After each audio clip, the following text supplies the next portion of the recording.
Bonjour, c'est Anne.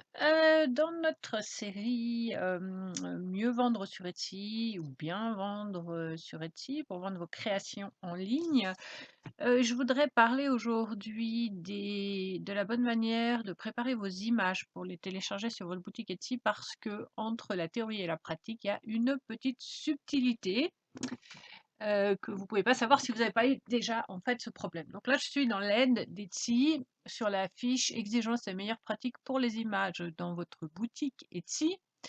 Et puis donc ils vont vous donner tous les types de fichiers pour les différents endroits dans votre boutique. Donc, vous avez ici les types de fichiers, donc JPEG, GIF ou PNG, enfin la taille des images minimum pour les différents endroits, donc les fiches produits, les icônes, les photos de profil, les bannières, enfin les différentes bannières, on va en parler après. Et puis, bah, ouais, voilà, là, c'est détaillé un peu plus longuement. Et puis, il se trouve que dans le groupe, Facebook, privé que j'anime donc sur Facebook forcément, qui s'appelle Vendre du fait main, il y a eu une question ce week-end, de quelqu'un qui arrivait pas à télécharger ses photos de bannières. Et c'est assez clairement marqué ici que, les fichiers, PNG sont acceptés. Ceci dit, par expérience personnelle, je sais que ça ne marche pas toujours ou ça marche presque jamais, en fait, les fichiers PNG et c'est probablement pour ça qu'elle n'arrivait pas à télécharger ces bannières. Parce qu'elle avait vérifié que les différentes photos qu'elle voulait, télécharger avaient les bonnes dimensions. Donc pour une grande bannière, c'est minimum 1200 par 300 pixels.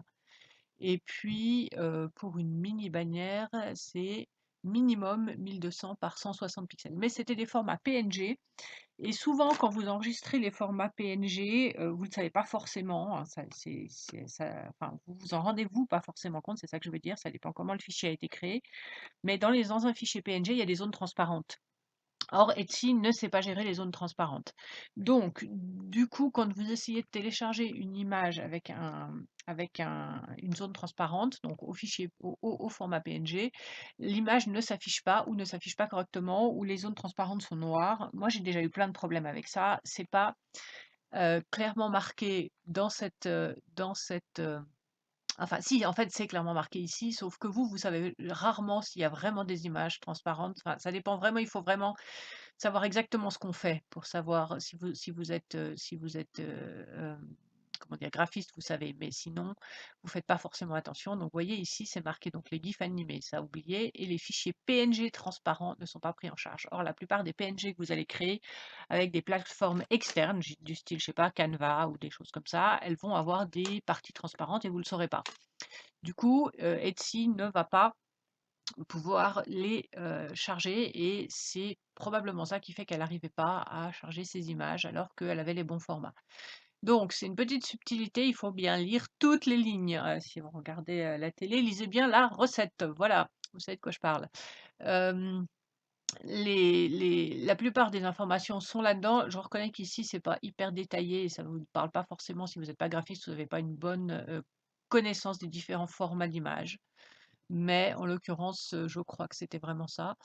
Hem, voilà, maintenant on peut faire un petit tour rapide, des différentes, des exigences de taille d'image. Donc pour les bannières et tout ça, on a déjà regardé. Je vais parler surtout des images de fiches produits. Donc, pendant longtemps, il y avait des formats, recommandés pour les images de fiches produits, c'est-à-dire au départ, il fallait des formats verticaux, ensuite il fallait des formats carrés. Là, maintenant, ils recommandent plus, en fait, vraiment de format type. Ce qu'on voit, c'est que les miniatures ont un format, mais ça change, en fait, dans le temps. Donc il y a une époque, les miniatures, elles étaient, comme je disais tout à l'heure, hein, avec un format vertical. Ensuite, elles ont été au format carré. Maintenant, il semblerait qu'elles soient de nouveau avec un format, vertical. De toute façon, moi, ce que je fais, c'est que je m'occupe pas tellement de ça. Je télécharge les formats qui m'arrangent, en fait, par rapport à la création de mes images parce que j'ai beaucoup d'images à gérer dans mes 2 boutiques, hein. Ma boutique de perles en verre, elle a environ entre 150 et 200 produits, mais la boutique d'illustration, elle en a là j'en ai 1400, donc il faut que j'aille vite quand je vais traiter les images. Du coup, j'ai toujours les mêmes formats, j'utilise toujours les mêmes formats, ça n'a pas beaucoup d'importance. Par contre, il faut, à chaque fois que vous allez télécharger une fiche produit, il faut prendre la peine d'aller ajuster les miniatures, toujours. Puis comme ça, vous aurez automatiquement le format qui s'y préfère à ce moment-là et vous n'avez pas trop besoin de vous casser la tête. Par contre, ce qui est important, c'est qu'elle soit au minimum de 2000 pixels pour le côté le plus court de l'image, et puis une résolution de 72 ppi, mais ça c'est un peu la base pour Internet, hein, d'une manière générale. Euh, Évidemment, ça ne sert à rien de choisir des très très grosses images. De toute façon, elles ne vont pas être téléchargées. Et puis, voilà, pour le reste, bon, les photos de profil, les bannières, etc., c'est pas critique complètement, si ce n'est donc ce dont on a parlé tout à l'heure, les bannières de boutique, où là, il faut absolument respecter la taille minimum et surtout le ratio, en fait, le ratio entre la largeur et la longue et la hauteur, parce que sinon, votre, euh, votre photo, elle va être tronquée. Alors, si vous avez des informations importantes que vous voulez faire passer dans la bannière, évidemment, il faut faire en sorte qu'elles apparaissent. Donc, du coup, si vous n'utilisez pas les mêmes types de ratios entre la largeur et la hauteur, bah, les informations risquent de sortir du cadre, celles qui sont importantes. Donc, si vous voulez qu'elles apparaissent dans votre bannière correctement, respectez ces ratios-là, ça c'est important. Puis les tailles minimales aussi. Les bannières de carrousel, donc même chose, 1200 par 300. Ça fait des images vraiment très très larges et pas très très hautes. Donc, par exemple, si vous regardez ici dans ma boutique d'illustration, vous voyez, c'est une image. Bon, là j'ai un zoom sur l'écran, parce que voilà, à mon âge, on a besoin de voir les caractères gros. Mais voilà, je vais diminuer un peu le zoom. Si vous regardez la boutique de plus loin, on commence à plus arriver à lire du tout les textes, mais voilà, l'image de la bannière, c'est une image très longue par rapport à sa hauteur.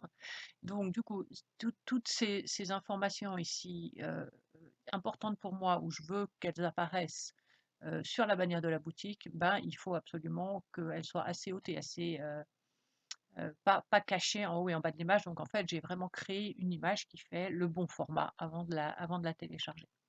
Ici, en ce moment, les miniatures, alors elles ne sont pas verticales, pardon, elles sont horizontales. J'ai dit une bêtise tout à l'heure.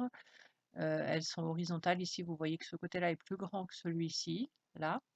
Mais encore une fois, dans une fiche produit, vous allez évidemment avoir la possibilité d'ajuster la miniature. Donc, vous voyez que des fois, je choisis ici de faire un gros plan. Si vous cliquez sur la fiche produit, vous allez voir que la première image, c'est pas celle qui apparaît dans la miniature, c'est-à-dire que c'est un zoom de celle qui apparaît dans la miniature. Voilà, en fait, c'est une image verticale où il y a toute la page qui apparaît. Mais si je reviens ici à la miniature, très souvent, je préfère en fait avoir un gros plan que d'avoir une vue large. Là, je suis en train de faire des tests en fait sur différents types d'images pour ce qui vaut mieux la présenter de loin avec un cadre, ce qui vaut mieux présenter un gros plan. Donc ça, c'est à vous de tester ça avec vos produits, mais je suis en train de faire des types d'images. Mais la plupart de mes images, comme vous pouvez constater, ce sont des gros plans en fait. Et puis évidemment, ça s'ajuste dans la fiche produit. Donc là, pour vous donner un exemple, donc je viens dans cette illustration, oui, enfin, la fiche produit de cette illustration de papillon ici. C'est pour ajuster la miniature, vous allez dans Régler l'aperçu, donc vous allez cliquer dessus. Puis il va me cadrer une partie de l'image au hasard, en fait, enfin plus ou moins centrée au hasard par rapport à la première image que j'ai chargée. Je peux faire un zoom ici pour décider si je veux l'avoir en zoom ou en entier, et je peux également déplacer le centrage, alors, surtout quand je suis en position zoom, en fait, je peux déplacer le centrage pour avoir la partie de l'image qui m'intéresse. Si vous voulez qu'en miniature, il y ait l'image entière qui apparaisse, alors dans ce cas, il faut préparer vos images que vous téléchargez dans la boutique au format de la miniature. Donc ici, c'est un format horizontal qui est légèrement plus large que haut. Ça doit faire à peu près un rapport 4/5, j'imagine, parce que c'est en général ce qui se passe. Vous pouvez faire des tests pour trouver le rapport exact. Ou vous pouvez mesurer bêtement, hein. Vous prenez une règle et vous mesurez les deux côtés de l'image et vous faites le rapport. Sachez qu'il y a un petit peu des petits bugs de temps en temps avec les miniatures, elles se mettent pas à jour immédiatement, donc ça peut arriver qu'il faut un petit temps de il y a un petit temps de latence, en fait, entre le moment où vous, créez la miniature et le moment où elle se met en place. Voilà. Voilà donc, ce que j'avais à dire, sur les images pour aujourd'hui, je crois que c'est à peu près tout. Ah oui, je voulais vous dire un truc. J'ai eu pas mal de demandes en fait et donc du coup, j'ai mis en place, hem, un nouveau type de comment dire?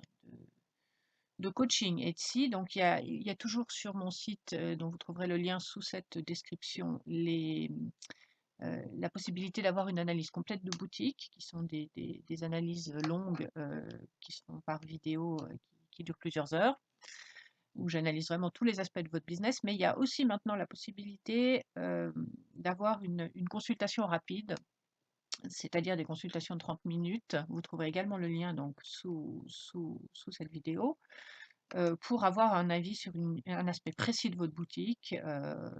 Voilà, c'est peut-être plus facile à gérer pour vous. Et puis n'hésitez pas donc à liker cette vidéo, à vous abonner à ma chaîne pour en voir d'autres et à allez vous inscrire sur le groupe Facebook qui s'appelle Vendredi fait main. N'oubliez pas, quand vous voulez vous inscrire là-bas, de répondre à toutes les questions du questionnaire d'adhésion. Sinon, je pars du principe que vous êtes un robot et je ne vais pas vous accepter dans le groupe. Parce que oui, il y a beaucoup de robots et de faux profils. Et puis, c'est pas un endroit pour faire de la pub pour vos créations. C'est vraiment un endroit pour discuter de façon constructive des problèmes que vous pouvez avoir ou des choses qui vont bien, même on peut discuter de ça, mais de la manière de faire avancer en fait votre boutique. Si vous n'avez pas de boutique encore, vous pouvez aller voir de nouveau dans le lien de cette vidéo. Il y a un lien où vous pouvez, si vous utilisez ce lien pour créer votre boutique, vous aurez 40 fiches produits gratuites. Et puis, euh, oui, il y a autre chose dont je voudrais parler qui concerne la fixation des prix de vos articles. Je vais faire une vidéo complète pour ça, mais juste tout ce que je peux vous dire pour le moment, c'est vérifier que vos prix sont rentables, vraiment. Ça devient important, ça devient de plus en plus important. Donc vérifiez que vous avez fixé les prix de vos produits d'une manière qui vous permet de gagner votre vie avec une marge confortable. Voilà, c'est tout ce que je dirais pour le moment là-dessus, plus tard. Voilà, donc eh bien, je vous retrouve bientôt. Au revoir.